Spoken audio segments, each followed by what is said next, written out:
بسم اللہ الرحمن الرحیم۔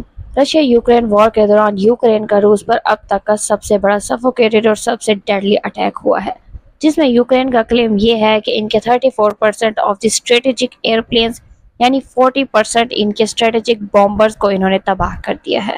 آج کی اس ویڈیو میں ہم دیکھیں گے کہ یوکرین نے یہ حملہ کس طرح پلان کیا تھا، ان کے دعوے میں کتنی سچائی ہے، مغربی میڈیا اس حوالے سے کیا بتا رہا ہے، سیٹلائٹس رپورٹ کیا کہہ رہی ہیں، اس کا روس نے کیسے جواب دیا، اور یہ حملہ روس کے کتنے کلومیٹرز کے اندر ہوا ہے۔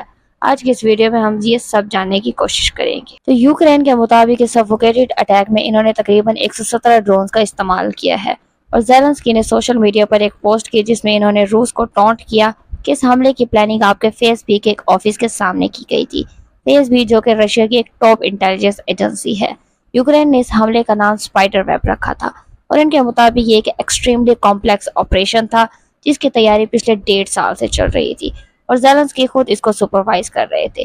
ان حملوں کا جو سب سے انٹرسٹنگ پوائنٹ ہے وہ یہ ہے کہ ان ڈرونز نے روس کے اندر بہت ہی ڈیپلی پینیٹریٹ کیا ہے، اور کئی ہزار کلومیٹرز تک یہ اندر گئے ہیں، اور اس کے لیے انہیں مینول آپریشنز کی بھی ضرورت پڑی تھی، جس میں یہ روس کے ویسٹرن بارڈر سے لے کر ایسٹرن سائبیریا کے علاقوں تک پہنچے ہیں، جو کہ ایک بہت بڑا ایریا بنتا ہے۔ روس کے پاس بہت زیادہ ٹیریٹری ہے، رقبے کے لحاظ سے دنیا کا سب سے بڑا ملک ہے، تو اس کی کمپلیٹ ٹیریٹری کو انہوں نے پینیٹریٹ کیا ہے، ویسٹ سے لے کر ایسٹ تک۔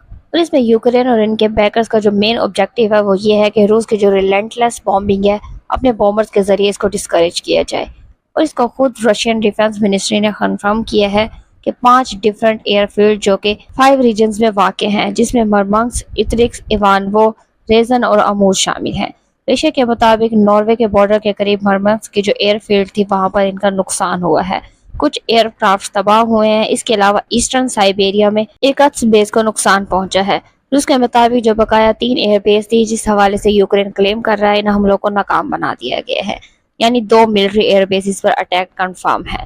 ایسٹرن سائبیریا کے جو ایئر بیس ہے وہاں پر طیاروں نے آگ بھی پکڑ لی تھی، اور یہ یوکرین کے بارڈر سے تقریباً 4000 کلومیٹر سے بھی زیادہ دور ہے۔ اتنے زیادہ فاصلے پر اس کے علاوہ روس نے یہ بھی کلیم کیا ہے کہ ان حملوں میں ملوث متعدد دہشت گردوں کو ہم نے پکڑا بھی ہے، جو اس کی پلاننگ اور ایگزیکیوشن کر رہے تھے۔ امریکن ٹاپ جریدے نیو یارک ٹائمز کی بھی بات کریں تو انہوں نے بھی سیٹلائٹ امیجز کے ذریعے کنفرم کیا ہے، ویریفائی کیا ہے رشین کلیمز کو کہ 2 ایئر بیسز کو ویزیبل نقصان ہوا ہے، اور باقی ایئر بیسز پر حملے کا کوئی پروف نہیں۔ ویسٹرن میڈیا بھی اس کی ویریفیکیشن ابھی تک نہیں کر سکا۔ اولینیا ایئر بیس مرمنسک میں جو کہ ناروے کے بارڈر کے قریب ہے، اور بیلایا ایئر بیس ارتکس میں جو کہ ایسٹرن سائبیریا میں لائی کرتی ہے، اور تقریباً 12 اسٹریٹجک بامبرز تباہ ہوئے ہیں، جبکہ یوکرین کلیم کر رہا ہے کہ ہم نے 40 بامبرز کو تباہ کیا ہے۔ اس حوالے سے زیلنسکی کا کلیم یہ بھی تھا کہ ہمارے جن بہادر سولجرز نے اس کو ایگزیکیوٹ کیا ہے وہ ان حملوں سے پہلے روس کی ٹیریٹری کو چھوڑ چکے تھے، جبکہ روس کہتا ہے کہ اس حوالے سے ہم نے بہت سے بندوں کو پکڑا ہے۔ یوکرین کے مطابق ہم پچھلے کئی مہینوں سے ان ڈرونز کو روس کے اندر سمگل کر رہے تھے سیکریٹلی۔ ایک ہائیلی سینسٹیو آپریشن تھا۔ ان کو ووڈن کنٹینرز میں چھپایا ہوا تھا جس کی چھتیں ریموٹ کنٹرول تھی، یعنی دور سے ان کو کوئی کنٹرول کر رہا تھا۔ ڈرونز وہاں پر آلریڈی پلیس تھے، ریموٹ کنٹرول کا استعمال کیا، چھتیں کھولی اور ان ڈرونز نے اپنا کام شروع کیا۔ ان ڈرونز کو سیورل پوائنٹس پر ووڈن کنٹینرز میں مینولی پہنچایا گیا ان کے آن گراؤنڈ ایجنٹس نے، اور جن کنٹینرز یا پلیٹ فارم سے یہ ڈرونز لانچ کیے گئے، جیسے ہی انہوں نے ڈرونز کو لانچ کیا وہ سیلف ڈسٹرکٹ ہو گئے تاکہ وہ کوئی بھی ثبوت نہ چھوڑ سکے۔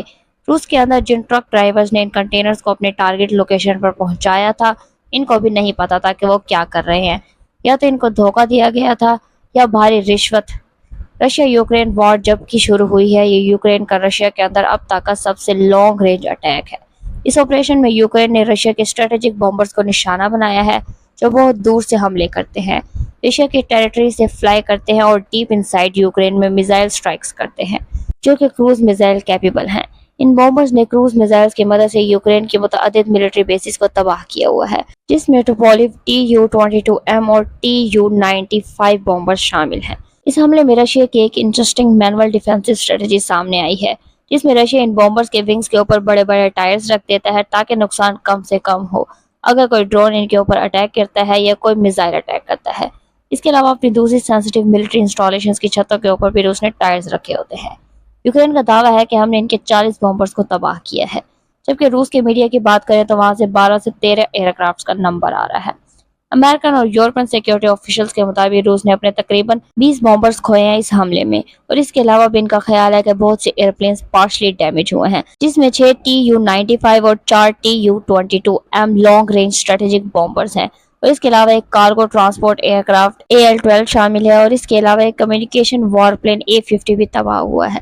روس کے پاس اس وقت 80 سے لے کر 100 تک اسٹریٹجک بامبرز ہیں، جس میں سے 13 کنفرم ڈیمیج ہوئے ہیں۔ US ملٹری کے مطابق اس سے رشیا کی جو لانگ رینج اٹیک کیپیبلٹیز ہیں کروز میزائلز کے ذریعے یوکرین کے اوپر وہ سیورلی ڈینٹ ہوئے ہیں، اور اس سے روس کو بہت بڑا نقصان ہوا ہے۔ اور اس کے علاوہ یہ رشیا کی انٹیلیجنس سروسز کا بھی ایک بہت بڑا فیلئر ہے کہ کس طرح اتنی بڑی مقدار میں ایکسپلوزیوز ان کے ملک میں انٹر ہوئے ہیں اور وہ ٹرکس اور کنٹینرز میں پڑے رہے ہیں، اور ان کو دشمن نے بر وقت استعمال کیا ہے، اور اتنا ڈیپلی پینیٹریٹ کیا ہے۔ یوکرینین آفیشلز اس حوالے سے کافی خوشی کا اظہار کر رہے ہیں، اور وہ یہ کلیم کر رہے ہیں کہ رشیا کے جو کیپیبلٹیز ہیں جو بار بار وہ ہمارے شہروں کو اور ملٹری انفراسٹرکچرز کو ٹارگٹ کرتے تھے، یوکرین کا یہ پہلا حملہ ہے، کیونکہ سائبیریا بہت دور ہے روس کے بارڈر سے، ویسٹرن بارڈر کی اگر بات کریں تو، جہاں پر یوکرین ہے اور باقی نیٹو فورسز ہیں، تو سائبیریا کو نشانہ بنانا یہ بہت ہی الارمنگ سچویشن ہے روس کے لیے۔ اب بات کرتے ہیں کہ روس کا اس پر کیا ری ایکشن ہے۔ روسی صدر ولادیمیر پوٹن نے امریکی صدر ڈونلڈ ٹرمپ سے فون پر گفتگو میں یوکرینی حملے کا جواب دینے کا عزم ظاہر کیا ہے۔ پوٹن نے یوکرین پر شہری انفراسٹرکچر اور ریلوے پر حملوں کا الزام لگاتے ہوئے انہیں دہشت گردانہ کارروائیاں قرار دیا۔ اگرچہ روس نے حملے کی مکمل تفصیلات ظاہر نہیں کی، لیکن جوابی کارروائی کی تیاریوں کے اشارے ملے ہیں۔ اب بات کرتے ہیں روس کی نئی عسکری حکمت عملی۔ تو سب سے پہلے ڈرون فورسز کی تشکیل۔